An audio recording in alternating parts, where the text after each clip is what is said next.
In the 2026 World Cup, giant stadiums will not just be places to watch soccer. They will function as temporary cities.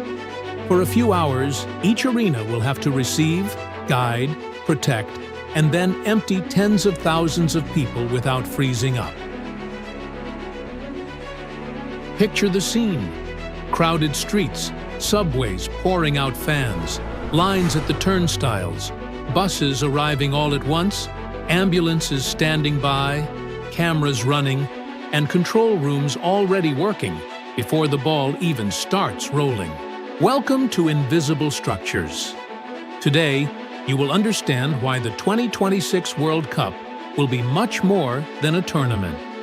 It will be an urban operation spread across a continent. There will be 48 national teams, 104 matches, 16 host cities, and 3 countries: the United States, Mexico, and Canada. From June 11th to July 19th, more than 6 million fans are expected to fill the stands. But the most impressive part is not the number of matches. It is what those matches demand outside the field. Every match transforms its surroundings. The avenue becomes an arrival route. The subway station becomes a funnel.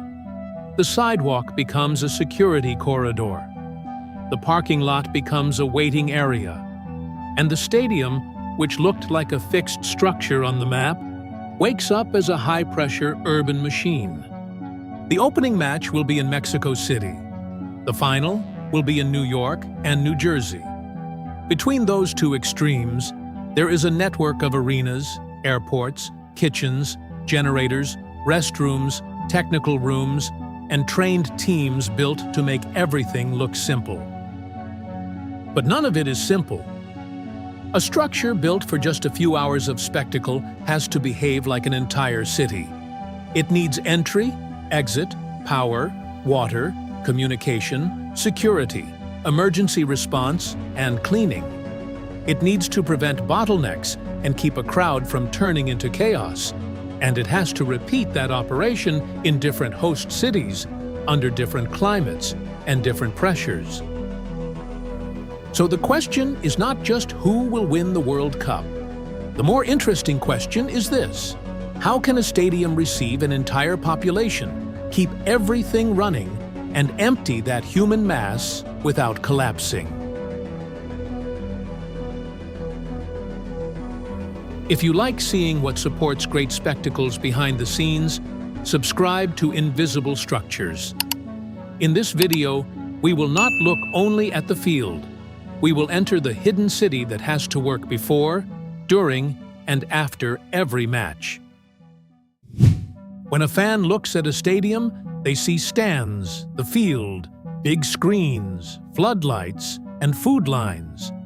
But for those who operate an arena this size, it is not just a stage. It is a city compressed inside a building. And every city needs basic systems to stay alive: power, water, sewage, food, communication, cleaning, security, and emergency response. The difference is that, inside a stadium, all of this has to work at the same time, with tens of thousands of people concentrated into just a few hours. Before the public enters, the temporary city is already awake. Trucks arrive through loading docks. Drinks are distributed. Food moves to sales points. Restrooms are inspected. Trash bins are positioned. Radios are tested. Generators stand ready to take over if anything fails. The fan sees a concession stand, but behind it, there is storage, refrigeration, staff, service corridors, and constant resupply. If food runs out early in one section, the problem is not just fewer sales. Thousands of people may start moving at the same time to look for another stand, creating lines and blocking passageways. Restrooms also seem simple, but they are a critical part of the operation. Water has to arrive with pressure.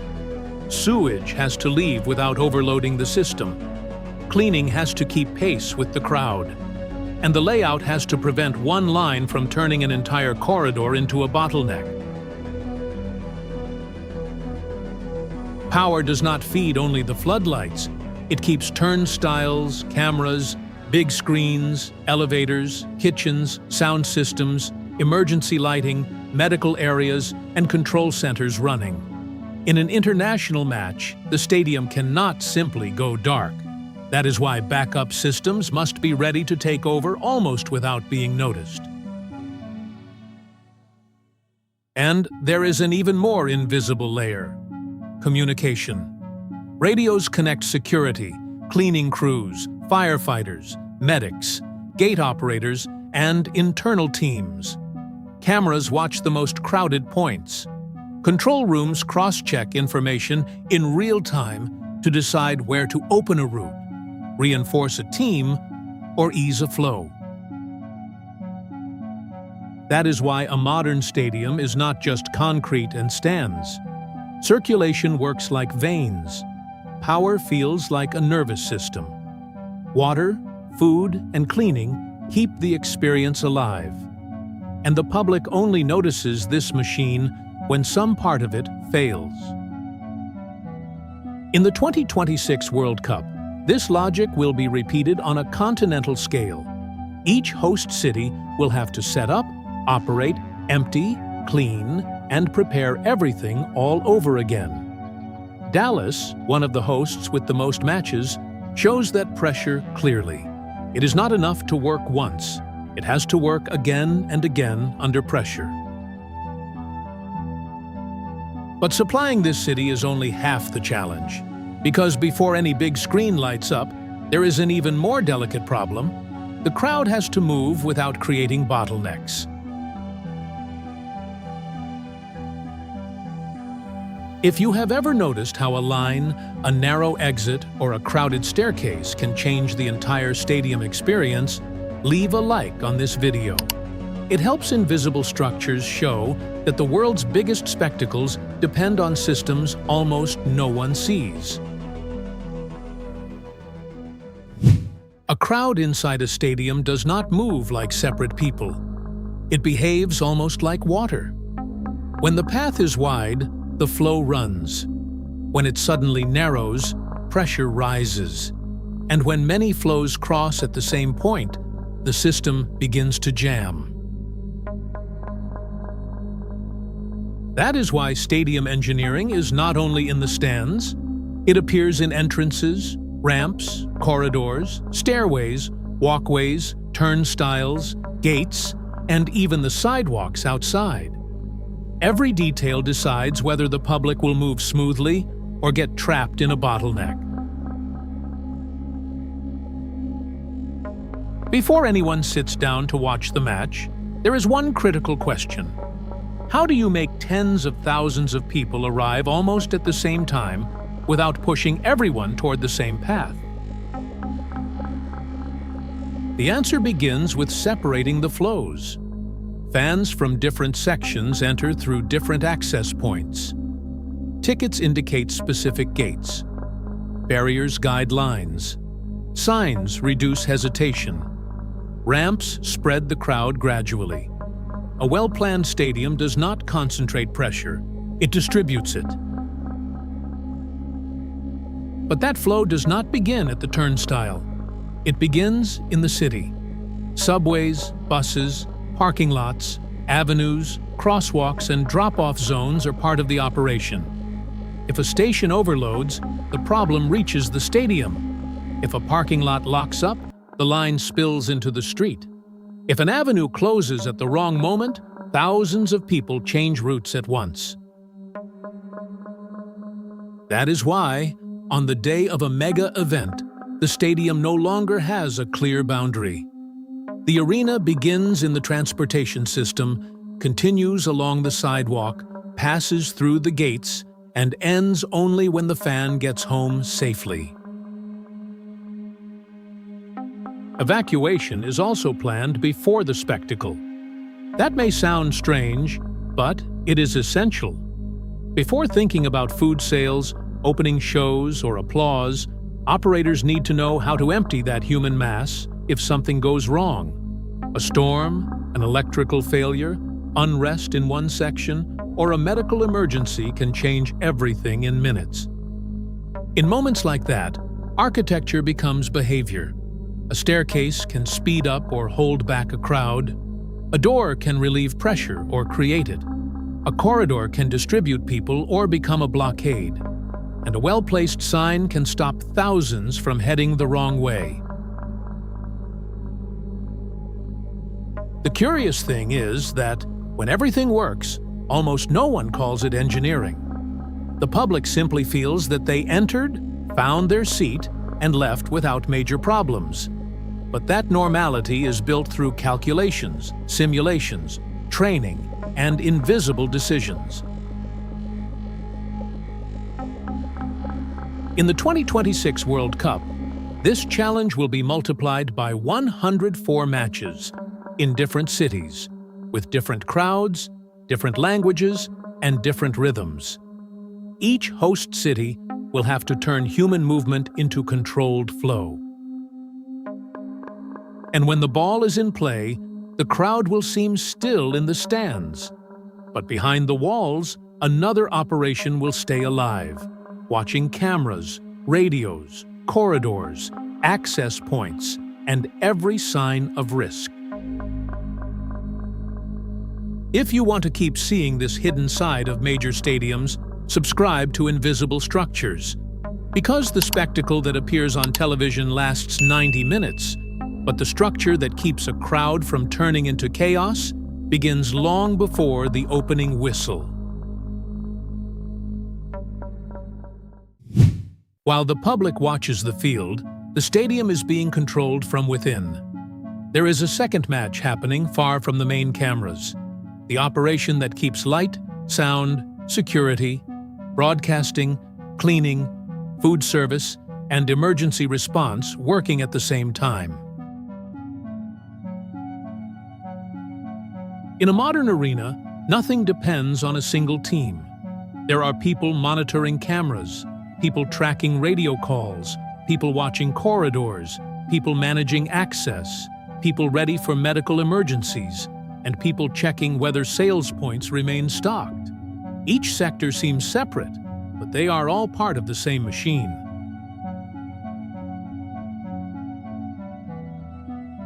The control room is like the brain of this temporary city. From there, operators can see gates, stands, corridors, outside areas, and the most crowded points. If a line grows too quickly, someone has to notice. If a section starts getting tight, someone has to act.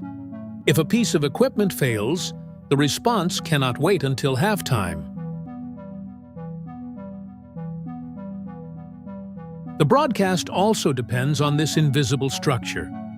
The fan sees the perfect image on television, but behind it, there are cables, antennas, servers, backup power, technical crews, and communication routes. A global match does not happen only on the field. It has to leave the stadium and reach the entire planet without losing the signal. Security follows the same logic. It is not just physical presence, it is coordination. Cameras watch for unusual movement. Teams on the ground receive guidance by radio. Gates can be reorganized. Areas can be isolated. And small decisions made at the right moment prevent major problems. Then comes the part almost no one values: cleaning and resupply. During the match, tons of waste begin to appear in cups, packaging, food scraps, and disposable materials. If cleaning fails, the stadium loses fluidity. The floor becomes dangerous, corridors get worse, and the public experience changes fast. In the 2026 World Cup, this backstage world grows even larger. Dallas will be one of the hosts with the heaviest match load, which means repeating this operation several times. Los Angeles represents the link between a modern arena, expressways, airports, and a gigantic city. Mexico City carries the symbolic weight of the opening match, and New York and New Jersey will face the maximum pressure of the final. Each of these host cities has its own urban reality, but all of them need to deliver the same feeling to the public.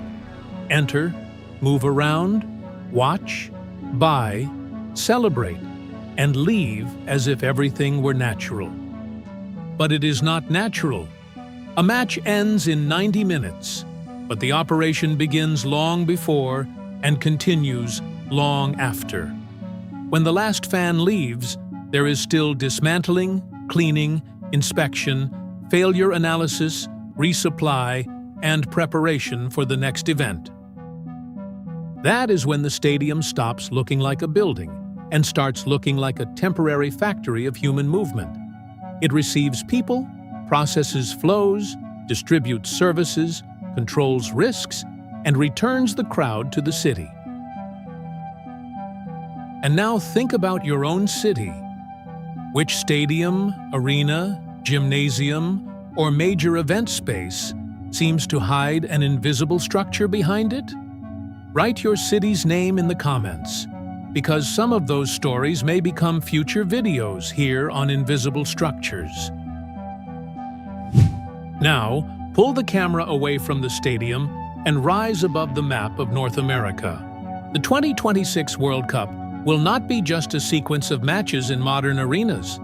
It will be a continental gear system connecting airports, highways, subways, hotels, security centers, power systems, telecommunications, and logistics across 3 different countries.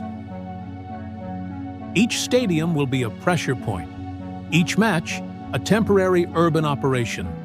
And for more than a month, this machine will need to move fans, teams, press, food, equipment, ambulances, police officers, volunteers, and real-time data. That is why the biggest World Cup in history can be seen as one of the largest infrastructure tests ever staged in front of the public. The opening in Mexico City will depend not only on the stadium, but on its surroundings, access points, transportation, and the capacity to receive a crowd in a historic place. The final in New York and New Jersey will be the peak of that pressure. The last match, the biggest stage, and the most watched operation of the tournament. Between those extremes, each host city will face its own challenge. Dallas will have to repeat the operation several times. Los Angeles will need to deal with a massive urban system connected to airports, expressways, and enormous distances. Vancouver will have a different relationship with climate, mobility, and flow control. And in all of them, the mission will be the same: turn complexity into a simple experience for those sitting in the stands. The public almost never sees this entire gear system. They see the ticket, the gate, the seat, the snack, the restroom, the big screen, and the way out. But behind that experience is a silent chain of decisions. Where to open one more access point, where to reinforce security, where to position ambulances, where to create alternate routes, and how to keep a small delay from becoming a chain reaction. In a mega event, the stadium does not end at its walls. The station is part of it. The avenue is part of it. The airport is part of it. The hotel is part of it. The monitoring center is part of it. Everything around it becomes an extension of the arena. And when the tournament ends, the matches will become memories. The scores will enter history, and the fans will return home. But the invisible lesson will remain. Great spectacles only exist because silent systems allow millions to move, consume, celebrate, and leave safely.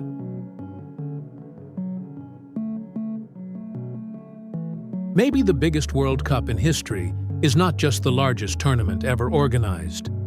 Maybe it is a massive demonstration of how the modern world works, not only through what appears on the field, but through the invisible structures that let a crowd enter, breathe, find its way, roar, and leave, as if everything were simple.